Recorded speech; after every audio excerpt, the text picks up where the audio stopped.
21 জুলাই 2024-এর এই দিনে সবার দৃষ্টি ছিল সর্বোচ্চ আদালতের দিকে। এদিন কোটা পুনর্বহাল সংক্রান্ত হাইকোর্টের রায় বাতিল করে সুপ্রিম কোর্ট।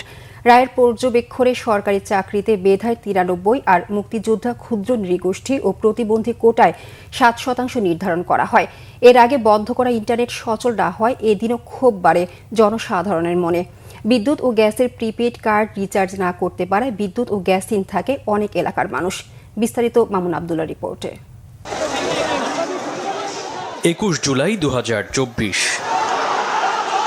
বিক্ষোভ সংঘর্ষে উত্তাল পুরো দেশ। প্রতিনিয়ত মৃত্যুর খবর ভেসে আসছে এক কান থেকে অন্য কানে। মুখে মুখে যতটুকু খবর পাওয়া যায় ততটুকুতেই ভরসা ছিল সে সময়ে, কারণ তখনও স্বৈরাচার শেখ হাসিনার সরকার বন্ধ করে রেখেছে মানুষের অন্যতম অধিকার ইন্টারনেট। কবে সচল হবে ইন্টারনেট তাও জানাতে ব্যর্থ সে সময়ের ডাক, টেলিযোগাযোগ ও তথ্য প্রযুক্তি প্রতিমন্ত্রী জুনায়েদ আহমেদ পলক।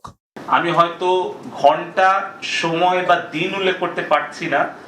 এদিন ইন্টারনেট বন্ধ থাকায় প্রভাব পড়ে বিদ্যুৎ ও গ্যাসে। প্রিপেড কার্ড রিচার্জ করতে না পারায় ভোগান্তিতে পড়েন সাধারণ মানুষ। সবকিছু ছাপিয়ে মানুষের নজর সুপ্রিম কোর্টের দিকে। এদিন কোটা পুনর্বহাল সংক্রান্ত হাইকোর্টের রায় বাতিল করে সুপ্রিম কোর্ট। প্রধান বিচারপতির নেতৃত্বে আপিল বিভাগের পূর্ণাঙ্গ বেঞ্চ এই রায় দেন।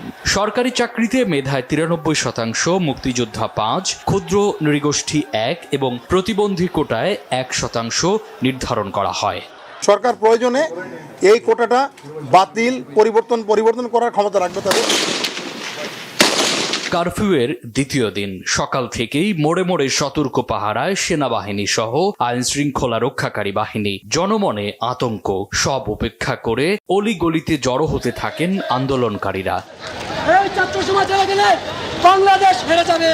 তবে কারফিউ, ইন্টারনেট বিভ্রাট, হত্যা, হামলা, মামলা আর নানা অপপ্রচার করেও দমানো যায়নি স্বৈরাচার পতন আন্দোলন। মামুন আবদুল্লাহ, বাংলা ভিশন, ঢাকা।